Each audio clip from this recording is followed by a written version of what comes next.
안녕하세요. 들으면 들을수록 행복한 부자가 되는 채널 책 속 루비다. 오늘은 유발 하라리의 호모데우스 나누고자 합니다. 좋은 책에 대한 느낌을 저자의 서문을 통해서 받곤 하는데, 이 책에서 저자가 던진 질문은 신선함을 넘어 가히 충격적이었습니다. 그래서 그 부분도 여러분과 함께 나누도록 할게요. 사피엔스에서 나는 인간이 가진 신, 인권, 국가 또는 돈에 대한 집단 신화를 믿는 독특한 능력 덕분에 이 행성을 정복할 수 있었다고 설명했다. 호모데우스에서는 우리의 오래된 신화들이 혁명적인 신기술과 짝을 이루면 어떤 일이 일어날지 검토할 것이다. 이슬람교는 유전공학을 어떻게 다룰까? 사회주의는 새롭게 부상하는 비노동 계급을 어떻게 대할까? 자유주의는 빅데이터로 인한 빅브라더의 출현에 어떻게 대처할까? 실리콘밸리는 결국 새로운 기기만이 아니라 새로운 종교를 만들어내지 않을까?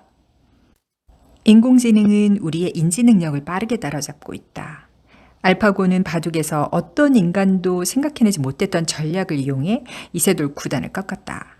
머지않아 컴퓨터는 자동차를 운전하고 질병을 진단하는 것은 물론 인간의 감정을 이해하는 일까지도 인간보다 더 잘 해낼 것이다. 컴퓨터가 직업 시장에서 인간을 밀어내고 거대한 규모의 쓸모없는 계급을 만들어낼 때 복지국가에서는 무슨 일이 일어날까? 구글과 페이스북이 우리가 좋아하는 것과 우리의 정치적 선호를 우리 자신보다 더 잘 알게 되면 민주주의에 어떤 일이 일어날까? 한편 생명공학은 인간의 수명을 대폭 연장하고 인간의 몸과 마음을 업그레이드 할 것이다.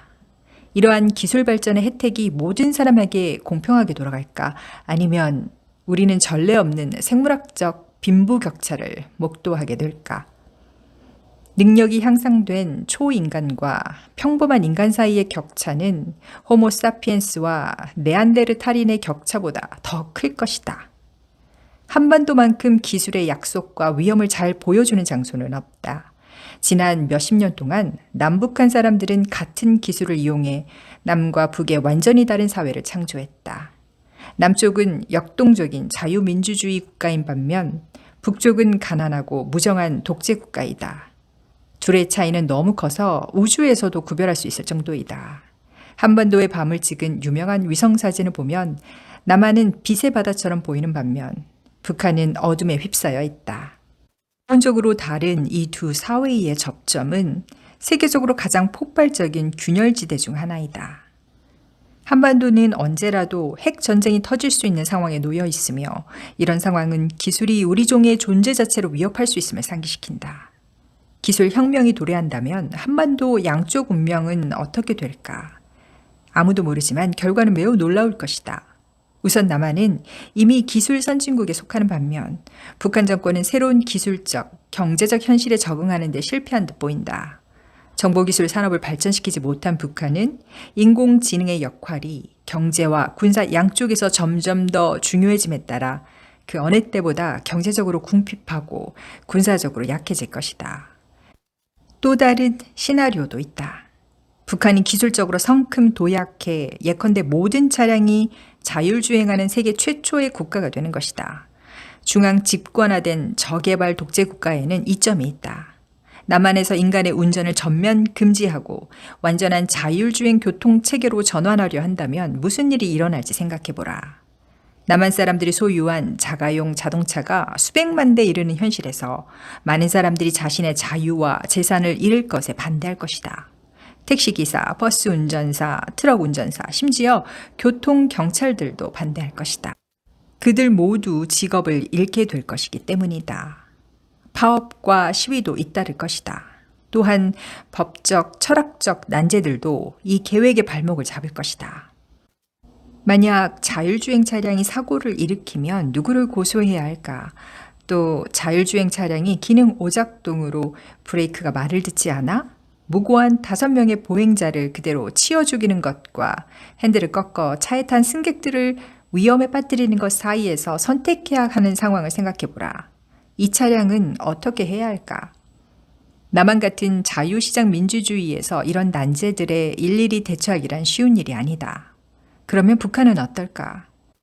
그곳은 차량이 많지 않고 택시기사들이 시위를 벌일 수 없고 트럭 운전사들이 파업할 수 없으며 모든 법적, 철학적 난제들이 어느 날 오후 펜놀림 한 번으로 해결될 수 있는 것이다.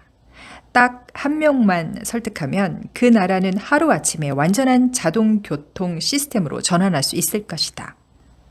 세 번째 시나리오는 북한이 인공지능과 생명공학을 이용해 조지 오웰이 상상한 전체주의적 디스토피아가 되는 것이다.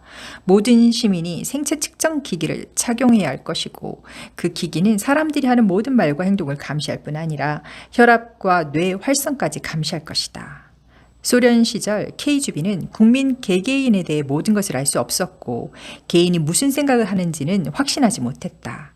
왜냐하면 KGB가 그렇게 하는데 필요한 데이터와 연산 능력을 갖추지 못했기 때문이다. 하지만 북한 정권은 인간 두뇌에 대한 증가하는 지식과 기계 학습의 엄청난 저력을 이용해 역사상 최초로 모든 국민이 매 순간 무슨 생각을 하는지 알게 될지도 모른다. 당신이 벽에 걸린 김정은의 사진을 볼 때 생체 측정 기기가 당신의 분노 징후를 포착한다면 당신은 내일 아침 강제 노동 수용소에 들어가게 될 것이다. 컴퓨터 기술의 진보가 북한의 대외 관계에 미치는 가장 큰 영향은 사이버 전쟁에서 드러날 것이다. 남한은 북한의 사이버 공격 위험에 늘 직면하겠지만 남한의 입장에서 그런 공격을 단념시키거나 복수하기란 쉽지 않을 것이다. 북한의 후진성 자체가 북한을 보호할 것이다. 만일 북한이 남한의 온라인 금융 서비스를 붕괴시킨다면 남한은 어떻게 대응할 것인가? 북한의 온라인 금융 서비스를 붕괴시킬 수는 없을 것이다. 북한에는 그런 것이 없기 때문이다. 그렇다고 보복으로 평양을 폭격할 것인가? 또한 인공지능의 부상으로 남북한 사이의 문화적 격차가 벌어지면 통일이 더 어려워질 것이다. 인공지능은 남한 사람들의 문화와 심리까지 바꿔놓을 것이고 북한 사람들이 비슷한 혁명을 겪지 않을 경우 두 집단 사이의 격차는 그 어느 때보다 커질 것이다. 그런 일이 이미 일어나기 시작했다. 스마트폰, 유튜브, 인스타그램, 트위터 없이는 하루도 살지 못하는 남한의 10대와 거리를 걸으면서도 끊임없이 손바닥 안에 작은 화면을 들여다보는 사람들을 보고 어리둥절해야 할 북한의 10대 사이의 문화적 격차를 한번 생각해보라. 결론적으로 인류는 지금 전례 없는 기술의 힘에 접근해 있지만 그것으로 무엇을 해야 하는지 잘 모른다. 다가올 몇십 년 동안 우리는 유전공학, 인공지능, 나노기술을 이용해 천국 또는 지옥을 건설할 수 있을 것이다. 현명한 선택이 가져올 혜택은 어마어마한 반면 현명하지 못한 결정의 대가는 인류 자체를 소멸에 이르게 할 것이다. 현명한 선택을 하느냐 마느냐는 우리에게 달려 있다. 인류의 새로운 의제. 인류가 일어나 기지개를 켜고 눈을 비빈다. 욕실에 가서 세수를 하고 거울에 주름살을 비춰보고는 커피 한 잔을 내리고 다이어리를 펼친다. 오늘 해결해야 할 일은 뭐지? 수천 년 동안 이 질문에 대한 답은 그대로였다. 똑같은 세 가지 문제가 20세기 중국인, 중세 인도인, 고대 이집트인을 사로잡았다. 기아, 역병, 전쟁은 언제나 이 목록의 최상위에 있었다. 대대로 인류는 모든 신과 천사와 성자에게 기도했고 수없이 많은 도구와 제도와 사회 시스템을 발명했다. 하지만 굶주림, 전염병, 폭력으로 수백만 명씩 계속 죽어갔다. 많은 사상가와 예언자들이 기아, 역병, 전쟁은 신의 거대한 계획 또는 불완전한 인간 본성의 일부라서 세상에 종말이 오지 않는 한 인류는 이 문제들에서 자유롭지 못할 거라는 결론에 이르렀다. 하지만 세 번째 천년이 밝아올 무렵 인류는 놀라운 사실을 깨닫는다. 대부분의 사람들은 좀처럼 생각하지 않는 일이지만 지난 몇십 년 동안 우리는 기아, 역병, 전쟁을 통제하는 데 그럭저럭 성공했다는 것이다. 물론 완전히 해결한 것은 아니지만 이 문제들은 이제 자연에 불가해야 하고 통제 불가능한 폭력이 아니라 관리할 수 있는 문제가 되었다. 이제 어떤 신이나 성자에게 이 문제들에서 우리를 구해달라고 기도할 필요가 없다. 우리는 기아, 역병, 전쟁을 막으려면 무엇을 해야 하는지 잘 알고 있고 대개는 잘 막아낸다. 눈여겨볼 만한 실패 사례들도 여전히 있지만 그런 실패 순간에도 우리는 어깨를 으쓱하며 불완전한 세계의 작동 원리라거나 신의 뜻이라고 말하지는 않는다.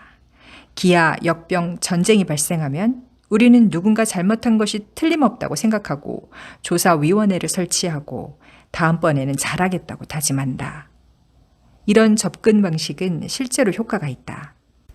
그런 재앙들이 확실히 점점 줄어든다. 역사상 처음으로 너무 많이 먹어서 죽는 사람이 못 먹어서 죽는 사람보다 많고, 늙어서 죽는 사람이 전염병에 걸려 죽는 사람보다 많고, 자살하는 사람이 군인, 테러범, 범죄자의 손에 죽는 사람보다 많다. 21세기 초를 살아가는 보통 사람들은 가뭄, 에볼라, 알카에다의 공격으로 죽기보다 맥도날드에서 폭식해서 죽을 확률이 훨씬 높다. 따라서 대통령, CEO, 장군들의 일정표에 여전히 경제 위기와 군사적 충돌에 관한 내용이 가득 적혀 있다 해도 인류는 이제 눈을 들어 역사의 거시적 척도에서 새로운 지평을 바라볼 수 있다. 우리가 기아, 역병, 전쟁을 통제하고 있다는 게 사실이라면 그 다음으로 무엇이 인류의 최상위 의제로 떠오를까? 화재 없는 세상의 소방수처럼 21세기 인류는 전대미문의 질문을 던질 필요가 있다. 이제 우리는 무엇을 할 것인가? 건강하고 풍족하고 평화로운 세계에서 우리는 무엇에 관심과 창의력을 쏟을 것인가? 생명공학과 정보기술이 우리에게 제공하는 막대한 힘을 생각하면 이 질문은 더더욱 시급하다. 그 힘으로 우리는 무엇을 할 것인가? 죽음의 최후. 21세기의 인간은 불멸에 진지하게 도전할 것이다. 노화와 죽음과의 싸움은 인간이 그동안 해온 기아와 질병과의 싸움을 계속 이어가는 것이고, 이 시대의 문화가 지고의 가치로 여기는 인간 생명의 가치를 증명하는 일이다. 우리는 인간의 생명이 우주에서 가장 신성하다는 말을 끊임없이 듣는다. 학교 교사들, 의회의 정치인들, 법정의 변호사들, 무대 위의 배우들까지 모두 그렇게 말한다. 제2차 세계대전 이후 유엔이 채택한 세계인권선언은 생명권이 인류의 가장 근본적인 가치라고 단언한다. 그런데 죽음은 이 권리에 명백히 반하는 것이므로 인류에 대한 범죄이고, 따라서 우리는 죽음과 전면전을 치러야 마땅하다. 역사를 통틀어 종교와 이념은 생명 그 자체를 신성시하지는 않았다. 종교와 이념은 언제나 세속적인 존재 위에 어떤 것 또는 그런 존재를 초월한 뭔가를 신성시했고, 따라서 죽음에 꽤 관대했다. 오히려 몇몇 종교와 이념은 죽음의 사신을 대놓고 반겼다. 그리스도교, 이슬람교, 힌두교는 우리 존재의 의미는 내세의 운명에 달렸다고 주장했기 때문에 죽음을 이 세계의 필수적이고 긍정적인 요소로 보았다. 인간이 죽는 것은 신이 그것을 명했기 때문이고, 죽음의 순간은 의미가 폭발하는 신성한 형이사학적 경험이었다. 인간이 마지막 숨을 내쉬는 순간은 신부와 랍비와 샤먼을 부르고 생명의 잔고를 인출하고 우주 안 본연의 자리로 돌아가는 순간이었다. 죽음이 없는, 즉 천국, 지옥, 환생이 없는 세계의 그리스도교, 이슬람교, 힌두교를 한번 상상해보라. 현대의 과학과 문화는 삶과 죽음에 대해 전혀 다른 태도를 취한다. 이들은 죽음을 형이사학적 신비로 간주하지 않으며 당연히 죽음에서 인생의 의미가 나온다고 보지도 않는다. 오히려 현대인에게 죽음은 해결할 수 있고 해결해야만 하는 기술적 문제이다. 인간은 어떻게 죽을까? 중세 동화는 모자 달린 검은 망토를 뒤집어 쓴 모습으로 죽음을 묘사했다. 그의 손에는 커다란 낫이 쥐어져 있다. 한 남자가 이런저런 걱정을 하고 이리저리 뛰어다니며 살고 있는데 그 사람 앞에 갑자기 죽음의 사신이 나타나 뼈가 앙상한 손가락으로 그의 어깨를 툭툭 치고는 가자고 한다. 그러면 그 남자는 간절히 애원한다. 안 돼요. 딱 1년만, 한 달만, 아니 하루만 더 살게 해줘요. 하지만 검은 망토를 입은 자는 낮고 쉰 목소리로 안 돼. 당장 가야 해. 라고 말한다. 우리는 이렇게 죽는다. 하지만 현실에서 인간이 죽는 것은 검은 망토를 입은 자가 어깨를 툭툭 쳐서도, 신이 죽음을 명해서도, 죽음이 우주적 규모의 거대한 계획의 불가결한 일부여서도 아니다. 인간은 어떤 기술적 결함으로 죽는다. 혈액을 펌프질하던 심장이 멈춘다. 대동맥에 지방 찌꺼기가 쌓여 막힌다. 간에 암세포가 번진다. 폐에 세균이 증식한다. 그렇다면 이 모든 기술적 문제는 무엇 때문에 일어날까? 다른 기술적 문제들 때문이다. 혈액을 펌프질하던 심장이 멈추는 것은 심장 근육에 충분한 산소가 도달하지 않아서이다. 암세포가 번지는 것은 우연한 유전자 돌연변이가 유전 명령을 바꿨기 때문이다. 폐에 세균이 증식하는 것은 지하철에서 누군가 재채기를 했기 때문이다. 여기에 형이사학적이라고 할 만한 것은 없다. 모두 기술적 문제이다. 모든 기술적 문제에는 기술적 해법이 있다. 죽음을 극복하기 위해 우리는 예수의 재림을 기다릴 필요가 없다. 실험실에 괴짜 몇 명이면 된다. 과거의 죽음이 성직자와 신학자들의 일이었다면 지금은 공학자들이 그 권한을 인수받았다. 우리는 항암 치료나 나노 로봇으로 암세포를 죽일 수 있다. 폐에서 증식하는 세균들은 항생제로 죽일 수 있다.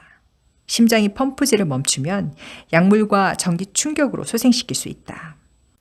그래도 효과가 없으면 새 심장을 이식하면 된다. 물론 아직은 모든 기술적 문제들의 해결점을 발견하지는 못했다. 하지만 바로 이것 때문에 우리가 암, 세균, 유전학, 나노기술을 연구하는 데 그토록 많은 시간과 돈을 투자하는 것이다. 과학 연구에 몸담고 있지 않은 보통 사람들도 이제는 죽음을 대개 기술적 문제로 생각한다. 한 여성이 병원에 가서 선생님 뭐가 문제죠? 라고 묻는다. 의사는 독감에 걸린 것 같군요. 또는 결핵입니다. 라고 말할 것이다. 하지만 죽음에 걸렸습니다. 라고 말하는 의사는 없다. 우리 모두는 독감, 결핵, 암이 기술적 문제들이며 언젠가 그 해법을 찾을 수 있을 거라는 암묵적으로 동의한다. 허리케인, 자동차 사고, 전쟁으로 죽는 경우에도 우리는 그것을 막을 수 있었고 막아야만 했던 기술적 문제에서 실패한 것으로 간주한다. 정부가 더 나은 정책을 펼쳤더라면, 지방자치제가 이를 제대로 했더라면, 군사령관이 더 현명한 결정을 내렸더라면 죽음을 막을 수 있었을 것이다. 오늘날 죽음은 거의 자동적으로 소송과 수사의 대상이 된다. 그들이 어떻게 해서 죽었을까? 누군가 어딘가에서 잘못한 것이 틀림없어. 과학자, 의사, 학자들 대부분은 불멸에 대한 노골적인 꿈과 거리를 둔 채 자신들은 그저 특정한 문제를 해결하는 것뿐이라고 주장한다. 하지만 노화와 죽음은 그런 특정한 문제의 결과이므로 의사들과 과학자들이 문제를 해결하고자 한다면 결국 노화와 죽음을 해결할 때까지 멈출 수 없다. 여기까지만 더 이상은 안 돼. 결핵과 암은 극복했지만 알츠하이머와의 싸움에는 손가락 하나 까딱하지 않을래. 사람들은 알츠하이머로 계속 죽을 수 있어. 이렇게 선언할 수는 없다. 세계 인권선언은 인간이 90세까지 살 권리가 있다고 말하지 않는다. 모든 인간은 살 권리가 있다고 말할 뿐이다. 그 권리에는 만료일이 없다. 요즘 들어 자신의 생각을 서슴없이 드러내는 과학자와 사상가가 늘어나고 있다. 그들은 현대 과학의 주력 사업이 죽음을 격파하고 인간에게 영원한 젊음을 제공하는 것이라고 말한다. 그 대표 주자가 노년학자 오브리 드 그레이와 세계적 석학이자 발명가인 레이 커즈와일이다. 커즈와일은 2012년에 구글 엔지니어링 이사로 임명되었고 1년 뒤 구글은 죽음 해결하기가 창립 목표임을 밝히는 칼리코라는 자회사를 설립했다. 최근 구글은 불멸을 믿는 또 한 명의 신도인 빌 마리스를 영입해 구글의 벤처 투자사 구글 벤처스를 맡겼다. 2015년 1월에 한 인터뷰에서 마리스는 이렇게 말했다. 오늘 나에게 500살까지 사는 것이 가능하냐고 묻는다면 내 대답은 그렇다이다. 마리스는 자신의 용감한 발언을 현금으로 뒷받침한다. 구글 벤처스는 보유자산 20억 달러 중 36%를 원대한 생명 연장 프로젝트와 생명과학 벤처기업들에 투자하고 있다. 마리스는 죽음과의 싸움을 미식 축구에 빗대어 설명했다. 몇 야드 얻는 것이 목표가 아니다. 게임에서 이기는 것이 목표이다. 그 이유에 대해 마리스는 이렇게 말한다. 죽는 것보다 사는 것이 좋지 않나? 실리콘밸리의 여러 유명 인사들이 이런 꿈을 공유한다. 페이팔의 공동 창립자 피터 틸은 최근 영원히 사는 것이 자신의 목표라고 고백했다. 그는 이렇게 설명한다. 접근하는 방식에는 크게 세 가지가 있다고 생각한다. 수용하거나 부정하거나 싸우는 것이다. 수용하거나 부정하는 사람들이 대부분이겠지만 나는 싸우는 쪽이 좋다. 많은 사람들이 이 발언을 철없는 몽상으로 치부할 것이다. 하지만 틸의 말이라면 진지하게 받아들일 필요가 있다. 그는 실리콘밸리에서 가장 성공했고 가장 영향력 있는 기업가 중 한 명으로 개인 자산이 22억 달러에 이른다. 조만간 평등 끝, 불멸 시작이라는 광고가 내걸릴 듯한 조짐이 보인다. 유전공학, 재생의학, 나노기술 같은 분야들의 아찔한 발전에 힘입어 점점 더 낙관적인 예언이 등장하고 있다. 어떤 전문가들은 인간이 2200년에는 죽음을 극복할 거라 생각하고 또 다른 사람은 그 시점을 2100년으로 잡는다. 커즈와일과 드 그레이는 한층 더 낙관적이다. 그들은 2050년에는 몸이 건강하고 은행 잔고가 충분한 모든 사람이 불멸을 시도할 거라 주장한다. 이를테면 한 번에 10년씩 죽음을 따돌리는 것이다. 커즈와일과 드 그레이에 따르면 우리는 대략 10년마다 한 번씩 병원으로 달려가 개조 시술을 받을 거라고 한다. 그 시술은 단순히 질병을 치료하는 데 그치지 않고 노화하는 조직을 재생하고 손, 눈, 뇌의 성능을 높일 것이다. 다음 시술일 무렵에는 의사들이 새로운 약물, 성능, 장치들을 발명해 놓고 기다릴 것이다. 커즈와일과 드 그레이의 말이 맞는다면 거리에서 당신 옆을 지나가는 누군가는 이미 불멸의 존재일지도 모른다. 적어도 당신이 걷고 있는 거리가 뉴욕의 월스트리트나 5번가라면 그럴 확률이 있다. 하지만 엄밀히 말하면 그들은 불사신이라기보다 인간일 것이다. 신과 달리 미래의 초인간은 여전히 전쟁이나 사고로 죽을 수 있고 4, 5세기에서 그들을 다시 데려올 방법은 없다. 하지만 때가 되면 죽는 우리와 달리 그들의 생명에는 만료일이 없을 것이다. 폭탄에 맞아 산산조각 나거나 트럭에 깔리지 않는 한 그들은 무한히 갈 수 있다. 이러한 조건은 초인간들을 역사상 가장 불안한 사람으로 만들 것이다. 우리 인간들이 그날 위험을 무릅쓰며 사는 이유는 어떤 식으로든 끝이 있음을 알기 때문이다. 그래서 히말라야 산을 등반하고 바다에서 수영을 하고 길을 건너가거나 집 밖으로 나가 식사를 하는 등 많은 위험스러운 행동들을 한다. 하지만 영원히 살 수 있다고 믿는다면 미치지 않는 한 목숨을 걸어가며 그런 정신나간 도박을 하지는 않을 것이다. 그렇다면 예컨대 기대 수명을 2배로 늘리는 것 같은 소박한 목표를 시작하는 것이 좋지 않을까. 20세기에 기대 수명이 40세에서 70배 2배 가까이 늘어났으니 21세기에는 적어도 그 2배인 150세까지는 거뜬하지 않을까. 불멸에는 턱없이 모자라지만 그 정도로 인간 사회가 혁명적으로 바뀔 것이다. 우선 가족 구조, 결혼, 부모 자식 간의 관계가 변할 것이다. 오늘날 결혼한 사람들은 죽음이 우리를 갈라놓을 때까지 함께 살 것으로 기대하고 인생의 대부분을 아이를 낳고 기르는 데 보낸다. 그런데 사람의 한평생이 150년이라고 상상해보라. 40세에 결혼해도 앞으로 살 날이 110년이다. 결혼 생활이 110년 동안 이어지는 것이 과연 현실적일까? 가톨릭 근본주의자들도 대답을 주저할 것이다. 그리고 현 추세인 연속 결혼이 더욱 강화될 것이다. 40세에 2 자녀를 낳은 여성은 120세가 되면 아이들을 기르며 보낸 세월을 아득한 옛일로 기억할 것이다. 이런 상황에서 부모 자식 간의 관계가 어떻게 변화할지 말하기는 어렵다. 그러면 진로는 어떻게 될까? 오늘날 우리는 10대와 20대의 직업교육을 받고 그런 다음 해당 분야의 일을 하며 나머지 인생을 보내는 것을 당연하게 생각한다. 물론 40대와 50대에도 새로운 것을 배우지만 인생은 일반적으로 배움의 시기와 일하는 시기로 나눈다. 그런데 150세까지 살게 되면 그렇지 않을 것이다.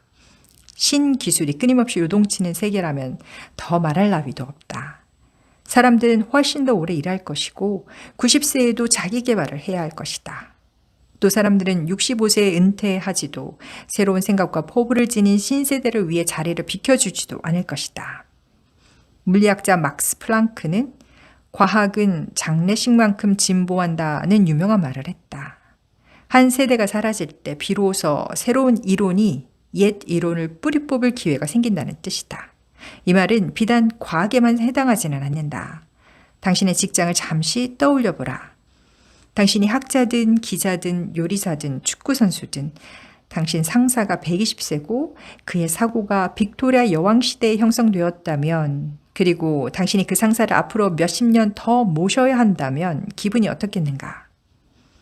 정치 영역에서는 그 결과가 훨씬 더 심각할 것이다.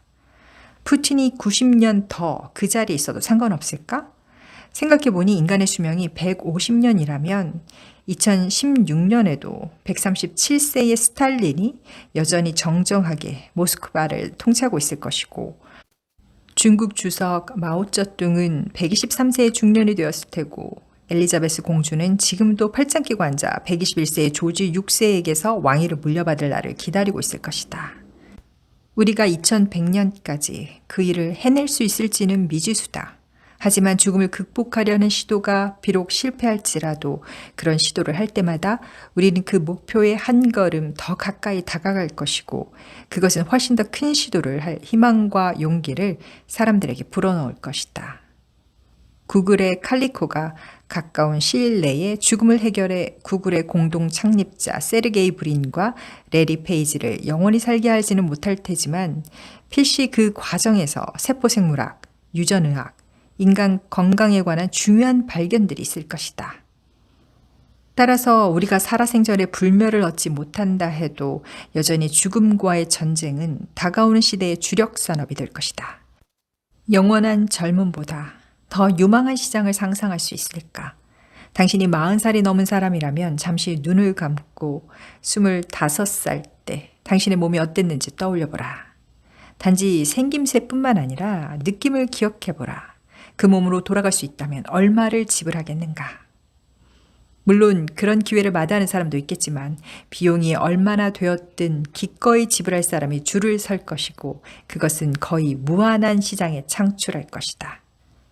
죽음을 불가피한 일로 여기는 한 우리 인간들은 어려서부터 영원히 살고 싶은 욕구를 습관적으로 억압하거나 다른 목표를 위해 그 욕구를 이용한다. 우리는 영원히 살고 싶어서 불멸의 교향곡을 작곡하고 전쟁에 나가 영원한 영광을 추구하고, 심지어 자신의 영혼이 천국에서 영원히 행복을 누린다는 말에 목숨까지 내놓는다. 우리가 지닌 예술적 창의성, 정치적 신념, 종교적 신앙심은 상당 부분 죽음에 대한 두려움에서 연료를 얻는다. 죽음에 대한 두려움을 훌륭한 작품으로 승화시킨 우디 앨런 감독은 음악에서 영원히 살기를 바라느냐는 질문에 나는 내 아파트에서 사는 게 더 좋다고 대답했다. 그리고 이렇게 덧붙였다. 나는 작품을 통해 불멸을 얻고 싶지 않다. 죽지 않음으로써 불멸을 얻고 싶다. 영원한 영광, 국가주의적 기념식, 천국에 대한 꿈은 우디 앨런 같은 사람들이 진정으로 원하는 것을 대신하는 가련한 대용물에 지나지 않는다. 사람들이 죽음을 피할 기회가 있다고 생각하는 순간 삶에 대한 욕구는 예술, 이념, 종교라는 덜거덕거리는 수레끌기를 거부하고 눈사태처럼 돌진할 것이다. 턱수염을 길게 기르고 눈동자를 이글거리는 광신도들이 무슨 짓이든 할 사람들이라고 생각한다면 두고 보라. 노령의 재계 거부들과 늙어가는 할리우드 여배우들이 손 닿는 곳에 생명의 묘학이 있다고 생각할 때 어떻게 하는지. 죽음과의 전쟁에서 과학이 진전을 이룬다면 전쟁터는 실험실에서 의회법정 거리로 옮겨갈 것이다. 과학적 시도가 성공을 거두는 즉시 격렬한 정치적 충동이 일어날 것이다. 역사에 기록된 모든 전쟁과 무력 충돌은 앞으로 닥칠 진짜 투쟁, 다시 말해 영원한 젊음을 위한 투쟁을 알리는 서곡에 불과했음을 알게 될 것이다. 지구라는 행성의 신들. 인간이 행복과 불멸을 추구한다는 것은 성능을 업그레이드해 신이 되겠다는 것이다. 행복과 불멸이 신의 특성이어서가 아니라 인간이 노화와 비극을 극복하기 위해서는 먼저 자신의 생물학적 기질을 신처럼 제어할 수 있어야 하기 때문이다. 인간을 신으로 업그레이드하는 데는 세 가지 방법이 있다. 생명공학, 사이보그 공학, 그리고 비유기체 합성이다. 생명공학은 인간이 유기체로서 지닌 잠재력을 아직 완전히 발휘하지 못했다는 통찰에서 출발한다. 40억 년 동안 자연 선택이 유기체를 이리저리 조작한 결과 우리는 아메바에서 파충류와 포유류를 거쳐 사피엔스가 되었다. 하지만 사피엔스가 종착역이라고 생각할 근거는 없다. 기껏해야 돌칼 정도를 만들 수 있었던 호모 에릭투스를 우주선과 컴퓨터를 만드는 호모 사피엔스로 탈바꿈시키는 데는 유전자, 호르몬, 뉴런의 비교적 작은 변화로 충분했다. 그렇다면 우리의 DNA, 호르몬 체계, 뇌 구조를 좀 더 바꾸면 무엇이 나올지 누가 아는가? 생명공학은 자연 선택이 마법을 부릴 때까지 잠자코 기다리지 않을 것이다.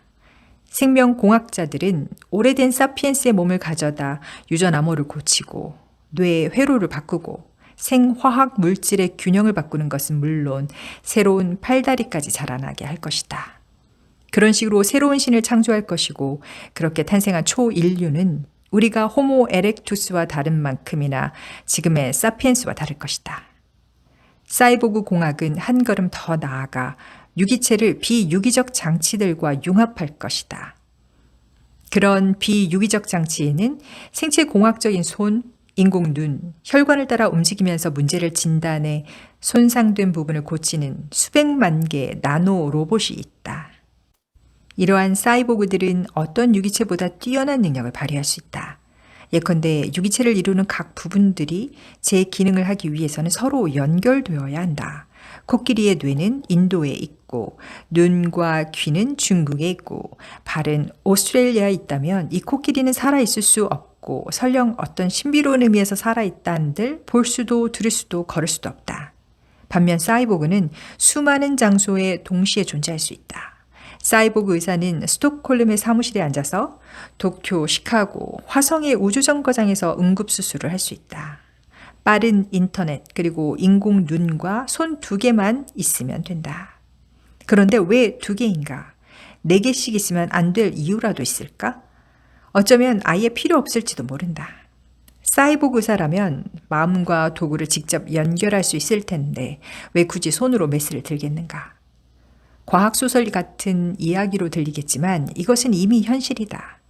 최근 과학자들은 원숭이의 몸에서 떨어져 있는 생체 공학적 손발을 뇌에 이식된 전극 자극을 통해 제어하는 데 성공했다. 몸이 마비된 환자들도 생체 공학적 팔, 다리를 움직이거나 생각의 힘만으로 컴퓨터를 작동할 수 있다. 원한다면 당신도 마음을 읽는 전기 헬멧을 쓰고 집안의 가전제품들을 원격 조종할 수 있다. 뇌 이식도 필요 없다. 헬멧은 두피를 통해 전달되는 전기 신호를 읽고 작동하기 때문이다. 부엌에 불을 켜고 싶다면 헬멧을 쓰고 사전에 프로그래밍된 신호를 상상하기만 하면 된다. 그러면 스위치가 켜진다. $400만 지불하면 그런 헬멧을 온라인으로 주문할 수 있다. 2015년 초 스웨덴의 스톡홀름의 첨단 기술 산업단지 에피센터에서 근무하는 직장인 수백 명은 마이크로칩을 손에 이식했다. 쌀알 만한 크기의 이 칩에는 개인 보안 정보가 저장되어 있어서 직원들이 손을 흔들면 문이 열리고 복사기가 작동한다. 이들은 조만간 같은 방식으로 결제도 할 수 있기를 바란다. 이 계획을 추진한 사람들 가운데 한 명인 하네스 쇼발드는 이렇게 설명한다. 이미 우리는 수시로 기술과 교류합니다. 아직은 다소 엉성하죠. 핀 코드와 암호가 필요하니까요. 손만 가져다 대면 된다면 편하지 않겠어요? 유기적 뇌가 사령부라고 생각하는 한 사이보그 공학도 시시하다. 더 과감한 접근 방식은 유기적 부분이 전혀 없는 완전한 비유기적 존재를 설계하는 것이다. 신경망은 지능 소프트웨어로 대체된다. 이런 소프트웨어는 생화학적 한계를 벗어나 가상세계와 비가상세계를 자유롭게 누빌 수 있을 것이다.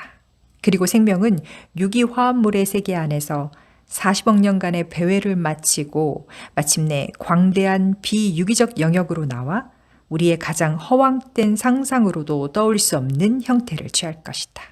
따지고 보면 우리가 아무리 허황된 상상을 한들 그것은 여전히 유기화학의 산물이다. 생명이 유기적 영역을 벗어날 수 있다면 지구라는 행성도 벗어날 수 있을 것이다. 40억 년 동안 생명은 광대한 우주 안의 한 점에 불과한 이 작은 행성에 갇혀 있었다. 그리고 자연 선택은 모든 유기체를 우주 공간을 도는 이 암석의 독특한 조건에 철저히 의존하게 만들었다. 가장 강력한 세균도 화성에서는 살 수 없다. 반면 비유기적인 인공지능은 외계 행성에서 유기체보다 훨씬 수월하게 살 수 있을 것이다. 따라서 유기체를 비유기체로 대체하는 것은 인간인 커크 선장보다 데이터 소련 같은 인조인간이 지배하는 미래의 은하제국을 탄생시킬 씨앗을 뿌리는 일일지도 모른다. 수천 년 역사는 기술적, 경제적, 사회적, 정치적 격변으로 가득했다. 하지만 딱 하나의 상수가 있었는데 바로 인류 그 자체이다.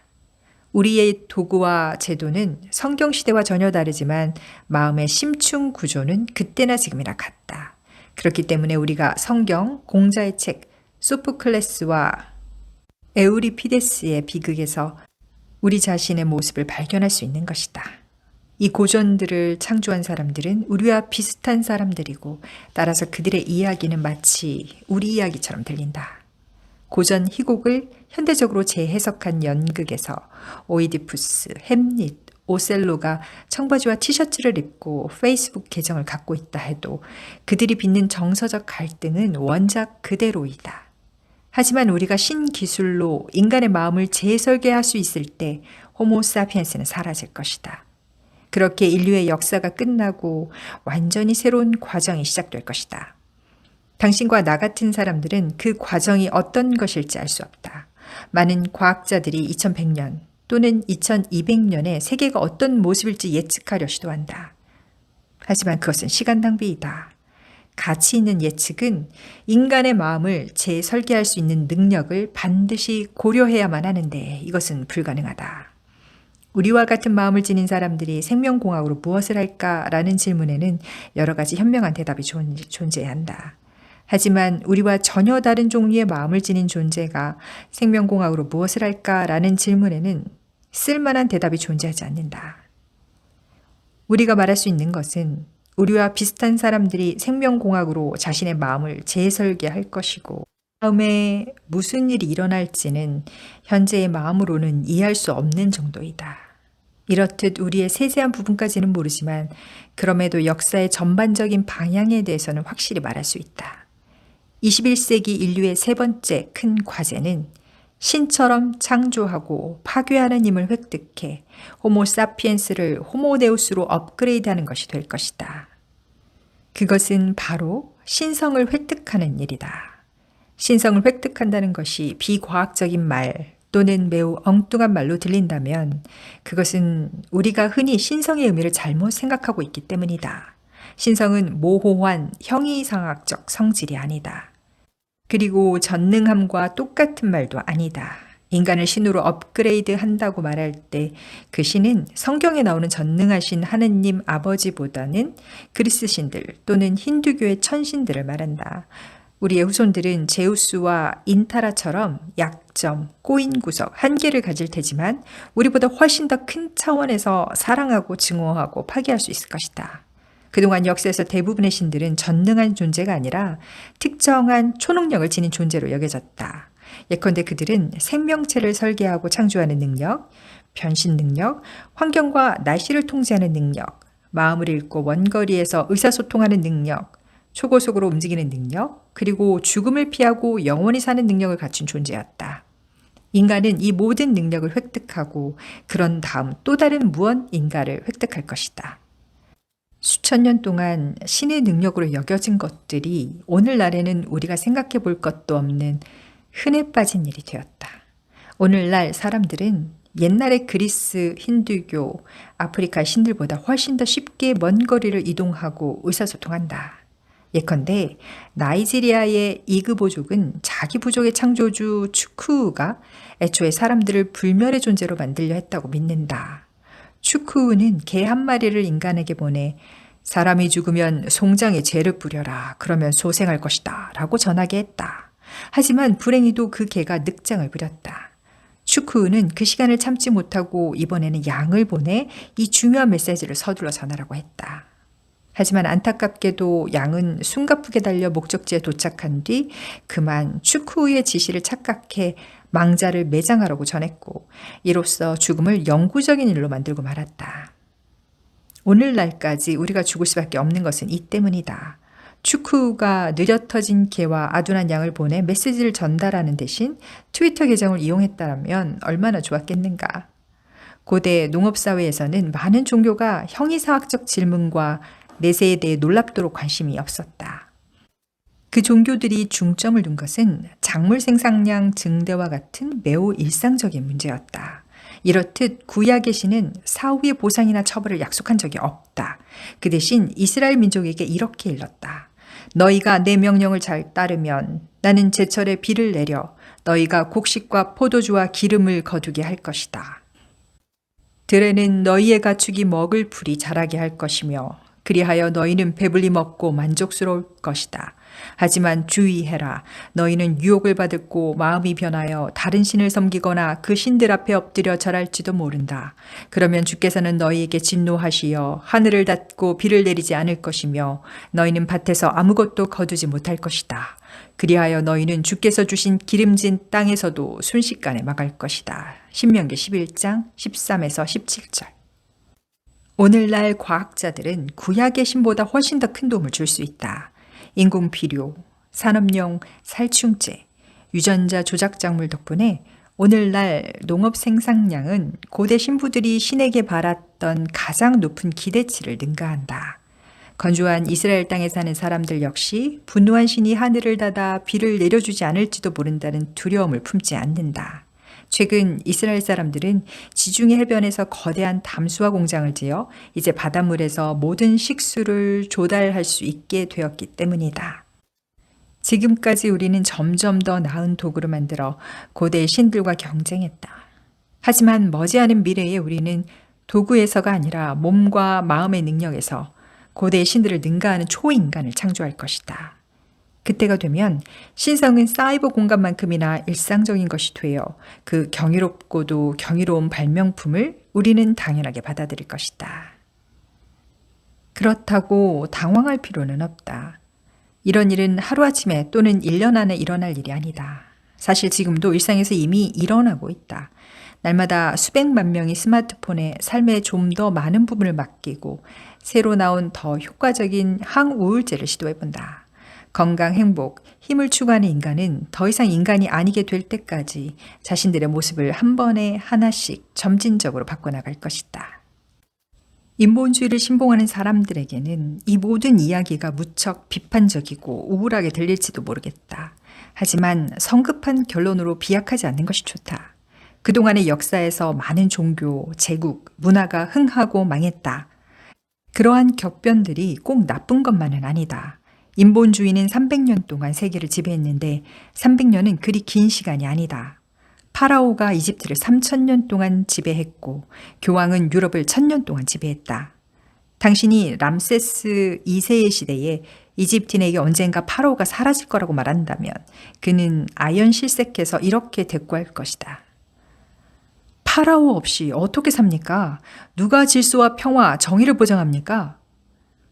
당신이 중세시대 사람들에게 몇백 년 안에 신이 죽을 거라고 말한다면 그들은 공포에 질릴 것이다. 신 없이 어떻게 살죠? 누가 인생의 의미를 주고 우리를 혼돈에서 보호해 줍니까? 후대에 와서 과거를 돌아보는 사람들은 파라오의 몰락과 신의 죽음을 모두 긍정적인 변화로 생각한다. 어쩌면 인본주의의 붕괴도 결국 좋은 일일지도 모른다. 우리가 변화를 두려워하는 것은 자신이 알지 못하는 것이 본래 두렵기 때문이다. 하지만 역사에 존재하는 단 하나의 위대한 상수는 모든 것이 변한다는 사실이다. 저는 이 책을 읽으면서 끝없이 놀라게도 또 한없이 즐겁기도 했었습니다. 생각하지 못했던 것을 생각하게 한 이 호모데우스, 여러분도 한번 빠져보시기 바라요. 오늘도 이 한 권의 멋진 책으로 여러분의 삶을 이루고 누비고 즐기세요.